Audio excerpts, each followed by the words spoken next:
Welcome back to the channel, guys. Let me once again regale you with a story about why I hate Bheta Decima. Hey guys, welcome back to the channel, and once again let me regale you with a story about why I hate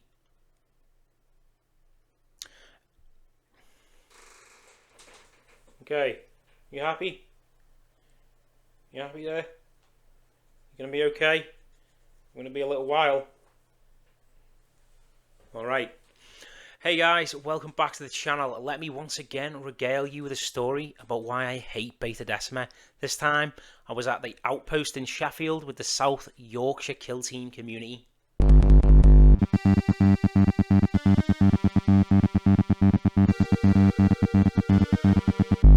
So the event itself was ran by the South Yorkshire kill team community. Johnny and Declan do an amazing job at running the events there. The timings are always on point. It was a nice, chilled out event this time. It's only a 3-rounder. I'll be honest with you, the last 2-3 events that I've attended have been like 4-round slogs, and like I understand the sort of meta game reasons why you want to have a 4-rounder. It helps with like Swiss pairings kind of thing, and it helps with basically getting really sort of delineated placements at the end of a tournament. But good God, does it feel nice to have 2-hour round times, and good God, does it feel nice to just like be able to drive home with a little bit left in the tank. If you want my opinions of the Outpost itself, you can see that in my previous review.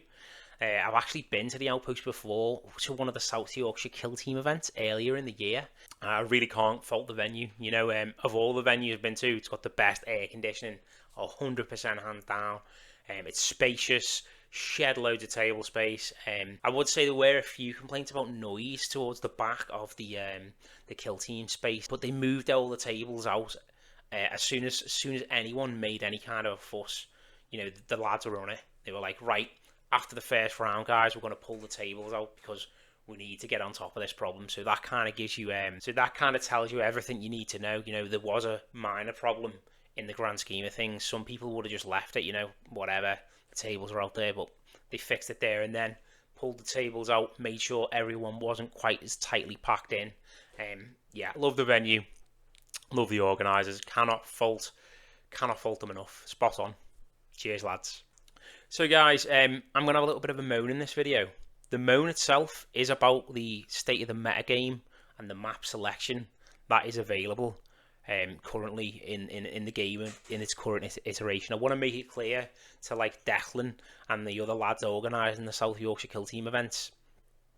I'm not moaning about your sort of your offering, so to speak. I understand, you know, that the maps that we're working with are kind of basically prescribed. They're in rotation. It's more of a comment on the state of the kill team metagame, I suppose. So I just want to make that clear. There'll be a timestamped section here with me moaning about Bheta Decima. If you don't want to listen to me moan, skip through the timestamp. That's okay. That's why I'm putting them there. But just below the timestamp, there's a subscribe button, so please hit that. So game 1 was against Sam with his Tempestus Aquilons, and it was on Volcus map 1.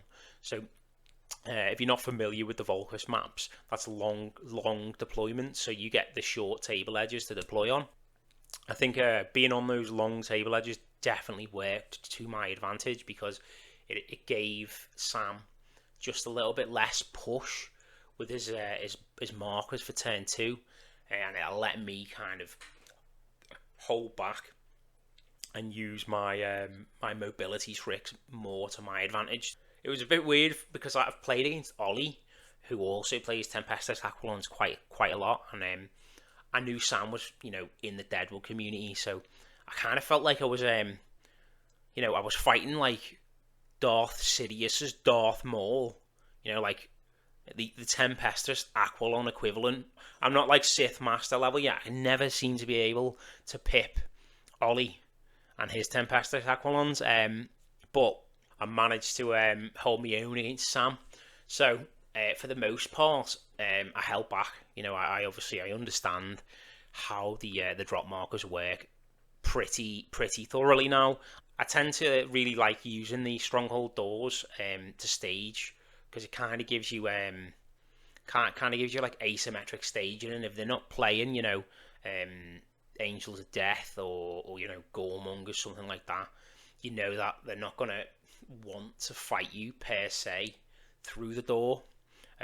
So I staged up one of my power pieces. I staged up my commander with the power sword into Stronghold A. Obviously, when you're playing Brew Brothers, you get a lot of movement tricks, and the pervasive ploy allows you to ignore 2 inches of climb, which allowed me to threaten basically through, through that door and up to the side of the first floor of Sam's stronghold. I think he kind of underestimated how much reach I would have if I really pushed out, and I managed to actually charge the gun turret. I didn't know as well, but the gun turret has like 0 melee stats, so that obviously worked out in my favour. And what I did is I attacked the gun turret, but after I got it down to 1 HP, I elected to parry out. So he was basically left in close combat with the 1 HP gun turret, keeping him safe. As soon as he dropped his APL buff, I just debuffed him with the Magus's -1 APL ability, and I actually continued to do that throughout the game, because I was just so scared of him. Funny thing is, it's probably one of the only things that the Kazakin have over the Aquilons is their ability to manipulate APL. But yeah, I managed to basically counter that APL manipulation as it was happening in game.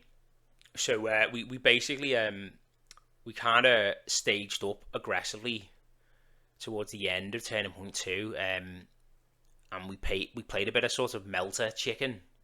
I couldn't move my melter up until he dropped his melter. So he basically dropped his melter as far forward as he could, broke some sight lines behind the ruins on one of my flanks, and he killed my veteran, and also exposed sort of a few other key members of my my team, my sapper, and stuff like that as well. I think if it had took frags at this point, it could have been a real back-breaking blow here, because he could have just dropped a frag grenade right on top of my my veteran and caught the familiar and the sapper as well. So after that point, I was able to move out with my own melter, but the sapper himself was obviously unharmed after his mate got melted, and he crack grenaded him and killed him in return. That play kind of allowed me to control the tempo of the game a little bit, because I was threatening his home objective, and we were playing sabotage, so I was able to drop down and sabotage the point in turning point 3, and then he had to deal with the commander himself, who caused him a lot of headaches on his own home objective, and allowed me a little breathing room on that middle objective, and he never really got to threaten the home objective very much. He did make a pretty good play. He dropped his Night Fighter just onto the corner of my ruin, which allowed him to charge me sniper. Yeah, just controlling the tempo of the game led to a pretty strong win for me. It was 18-13. I certainly wouldn't say Sam was an easy first game though, and I think that the score doesn't reflect how cagey it was. I mean, I don't think anyone was dead really until the very end at turning point 2, and it was after that we began to trade out, and obviously I was at a bit of an advantage at that point with that commander pushed up. So game 2 was against Billy's Vespids. Now I did feel a little bit sorry for Billy in this game, because he was fighting a bit of an uphill battle with the map. I mean, that happens to me later, foreshadowing, but he was playing on Gallowdark with Vespids, and Gallowdark obviously costs action points to move through doors and things like that. So combined with flying not really being something that you can take advantage of in close quarters combat, I thought I'll probably have an easy time for it. But Billy did not, he did not give much ground. To be fair, it was a really tough game from the get-go. It was absolute carnage. So we were on Gallow Dark map 4, I believe. So map 4, it's got like a big corridor in the middle, like a large room in the middle, and then basically another large room and 2 smaller rooms on each on a flank. But that central room was absolute carnage. We ended up with about 6 operatives just all in close combat on the center point. At one point, it was really cool. To be fair, it was really sort of aggro game, and it was down to the wire as well. Like so we were playing upload, and now upload is the crit op which lets you cancel the upload points that your opponent has on the beacon. So throughout the whole game we were neck and neck on secondaries, and throughout the whole game we were neck and neck on the crit op as well. But basically this game came down to the very last turn. So that big central scrum that was sort of occurring, he managed to get a grenade in there, get a double kill, and then drop my intel points off that marker. This was, I think, end of round 3. But obviously we charged back in. We were jumping back on top of the marker because he's got 2 intel points on his home objective, and I've got 2 on mine at that point.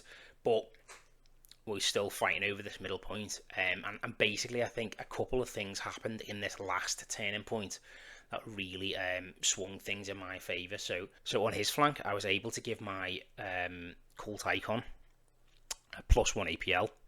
So he moved, dashed, and got on to his home point. And at that point, he only had 1 Vespid on there. But the icon ward counts as having 1 extra APL. So just about pipped him onto that, onto his home point, and I dropped his 2 points off there. So that was like a sort of a 2-point swing, or a 3-point swing really. And then on the central objective, in the final turning point, we ended up with 2 sort of surviving operatives tying the point. But I was able to charge in with my cult familiars. So they have a special rule. They have 2 special rules basically that kind of won me the game here. So they have group activation 2, and they can activate points and do mission actions whilst within control range. So basically what I was able to do was charge his operative on the point, booped it, and then I was able to charge again with the next familiar and pick the point up, which that gave me 1. So obviously that gave me 4. I think that was where that sort of 4 or 5 point lead came in at the very, very end of the game. But up until that point, it was neck and neck the whole way. So basically, I think I got like a key operative advantage in the very last turn. I think it's a very rare special rule now. So I mean, familiars do work, for the mission actions. It was a good game. It ended up in a 15-10 win to me. To be honest with you, it's a credit to his ability to play on the back foot, given that the map he was dealt, as well as obviously losing 2 of his major sort of army rule advantages in my ability to ignore piercing, combined with obviously the map not having any opportunity for fly to be used that well. But yeah, cheers for the game, Billy. So game 3, this is where the wheels came off for me really. What did you do to me, Ryan? What did you do? I'm still hurting now, it's about a week later. So I was against Vespids again. We were on Beta Decima map 4. So immediately, I'm not, if you know me, if you've seen any of my previous content, I'm not a massive fan of the standard Beta Decima maps. So immediately, I moaned when I saw the map I was on. So it's bad enough that it was Beta Decima, but it was the asymmetric Beta Decima map. And what I mean by that is one side gets the double vantage, like the tower, One side basically gets like much easier access to that tower, and then combined with the fact that Vespids can literally, obviously, ignore the climbing rules, it became an uphill struggle for me. All of a sudden, I kind of knew how Billy felt, playing that previous game on the Gallowdark with his Vespids. It was like, the shoe's on the other foot here. And obviously, because you're playing Beta Decima, there is no actual cover anywhere in the map, except for, placed equipment. Obviously, there's heavy cover in your deployment zone and stuff like that. So I moved up to the only piece of heavy cover on the board, which was my own heavy barricade. And Ryan was able to jump up onto one of the vantages in his deployment zone, and he could see one of my operatives behind the heavy barricade. So obviously Ryan's a good player. Ryan's not, he's not going to not take those kind of opportunities, especially against a team like Brew Brothers, which can punch up. So he took the shot, and he immediately killed 2 operatives, and got one down to 1 wound with a blast. So this is like first turn of the game. I just didn't have the cover that I needed, and he was able to, because of the way the wide deployments work on Beta Decima, he was able to flank hard and open up that sort of break that cover line, basically. It's kind of my own fault, I guess, because I was moving in with a third operative, which meant I wasn't hard up against the heavy barricade, so it's a little bit easier for him to break that cover line. So I think in terms of lessons learned from this one, I've got to kind of be more pragmatic with my use of cover on Beta Decima, because it's so sparse. Do you know what I mean? And that was a back-breaking turn 1 for me. And from then on, I was just on the back foot. You win 2 games, you start playing with big dogs. Ryan is. I've played Ryan before. I had a really close game, actually. It was my first ever game in the South Yorkshire team against Ryan. I played against his salvages. We had like a really close game. I think it was 14-16, but this was not a really close game. Basically, after that initial salvo took me out, I just didn't have a way to make it across the jump gap to the middle objective. I didn't have the board presence, obviously, in the mid anymore, because they just got blown up. And obviously you're playing a map which has 1 central column, which is the only vantage that's higher than the rest of the vantage on the board. You've got a way of switching off conceal at will. So I couldn't afford, essentially, to push up, but obviously I needed to make some kind of play. So I jumped up onto platform B with my plasma. I took a shot at the bombard, the grenadier, that I just got a double kill and whiffed it completely. He basically got took down to 1 wound in return. I had to jump down to the medic to be healed. And from then on, it was just like Bug City. They just, I don't think there was a huge amount I could have done in this game really to salvage it, other than maybe not make that initial opening blunder. But it was a 21-7 loss. I got skinned alive. It was a painful experience.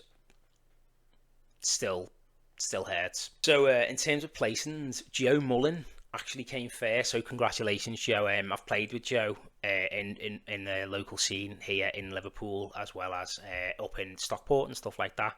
Played alongside him. See him quite often at tournaments. So congratulations, Joe. He came in with the Felgors, slapped shit with 18, 21, 18. So strong show in there. Like Ryan came second. So after my 2 wins, he got a third. He fought me coming off 2 wins, and they got a 21. So you're welcome, Ryan. You know what I mean? Shot Ryan straight up to second place there. And he knocked me down to like 11th, so nice one for that lad. Adam Hartman with his Battleclade came third. I seen this guy play and he looked clinical. He looked really good. He looked scary. To be fair, I'm really not looking forward to Battleclade Winter. I think they're gonna be a scary proposition once people start working out really how to economically use the network counteract. Mikael Base with his Exaction squad with a 10, 15, 17 showing.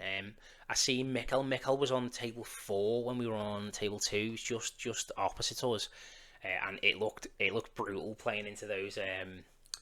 Looked real brutal playing into those Exaction squad guys. Like it looked for me like an oppressive playstyle. It was just like he was just eating shots, just eating damage, and it was almost like I felt sorry for his opponent. Yeah. So good job, Mikkel. Ryan Slater with the Void Dancer troop, 21, 20, 13. So Void Dancers, I hate them. That Segarak's jest is a nightmare, but well done, Ryan. Michael Smith with the Blades of Cain. So Mike, well done. I mean, I think I seen him. He was a bit downcast after his initial loss with a 9, a score of 9. But then he came 21 and 18. I think that first game, I think he didn't get to play it out. I think it was a bit of one of them. The game from both parties just didn't get finished, and I think they said it would be a bit of a disservice to the game just to like talk it out, if you know what I'm saying. So I do wonder what he would have got if that first game had come to its conclusion. I'm sure still placing highly with his Nemclaw despite the nerf. So I love the faction loyalty, Tom. I mean, and really cool. He can never change, isn't it? It's Tom the Claw. So Matt Antley and Hunterclade came in at 18, 7, 18. So I be perfectly honest with you, if I'd have played Matt, he could have just made his rules up, and I would not have had a Scooby-Doo what any of them were. I was half listening to one of his games. He actually had a whiteboard. He had like a whiteboard for keeping track of all the special rules and stuff like that, which is absolutely hilarious to me that teams require that. But I mean, obviously they must be good. He must be able to do work with him if he's making top 8 at a 32-man tournament. So well done, lads. Except Ryan. Okay, guys. So I try not to neg out too much about maps, and I try not to moan too much about like the hand that I'm dealt in tournaments in terms of like pairings, in terms of maps and stuff like that. I find the Beta Decima maps that have the tower in the center, I've got a lot.